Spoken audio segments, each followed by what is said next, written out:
បងប្អូនដែលធ្លាប់បាត់សត្វចិញ្ចឹមឬបាត់កូនសោនឹងការបោកលុយច្បាស់ជាដឹងហើយថាវាពិបាកចិត្តប៉ុណ្ណាបាទហ្នឹងថ្ងៃនេះខ្ញុំមានឧបករណ៍ពិសេសមួយមកបង្ហាញដែលអាចជួយដោះស្រាយបញ្ហានេះបានគឺ Hoco Model E91C នេះបាទវាគឺជាឧបករណ៍តាមដានទីតាំងប្រភេទ Smart Tag ដែលអាចដំណើរការដោយស្វ័យប្រវត្តិជាមួយកម្មវិធី Apple Find My តែម្ដងបាទចំណុចល្អបំផុតនោះគឺយើងមិនបាច់ download កម្មវិធីផ្សេងមកប្រើឲ្យនាំឲ្យពិបាកនោះទេគឺកម្មវិធីនេះមានមកជាមួយស្រាប់នៅលើទូរស័ព្ទ iPhone ឬ iPad របស់បងប្អូនរួចជាស្រេចងាយស្រួលបំផុតសម្រាប់បងប្អូនដែលមានសត្វចិញ្ចឹមដូចជាឆ្មាឬឆ្កែគឺកាន់តែត្រូវហ្មងព្រោះវាមានទម្ងន់ស្រាលមែនទែនត្រឹមតែ2ក្រាមប៉ុណ្ណោះហើយនៅក្នុងប្រអប់ក៏មានថែមស្រោមកៅស៊ូស៊ីលីកូនសម្រាប់ពាក់ជាប់ខ្សែទៅដល់សត្វចិញ្ចឹមមកស្រាប់ទៀតផងមិនបាច់បារម្ភរឿងជ្រុះបាក់ឡើយបាទចំពោះថ្មវិញក៏កាន់បានយូរខ្លាំងមែនទែនបងប្អូនអាចប្រើប្រាស់បានចាប់ពី9ទៅ12ខែណោះដោយប្រើថ្មលេបអាវប្រភេទ CR2032 បើសិនជាបាត់របស់របរនៅក្បែរខ្លួនយើងអាចបញ្ជាឲ្យវាបន្លឺសំឡេងបានយ៉ាងងាយតាមរយៈ Siri បានទៀតផងនឹងហើយលើសពីនេះទៅទៀតវាក៏មានមុខងារផ្ញើសាររំលឹកទៅកាន់ទូរស័ព្ទភ្លាមៗនៅពេលដែលរបស់របរឬសត្វចិញ្ចឹមរបស់បងប្អូនដើរចេញឆ្ងាយពីយើង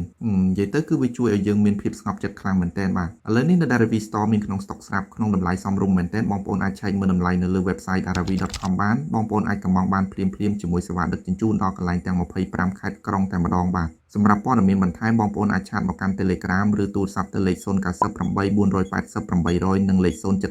480 800បាទសូមអរគុណ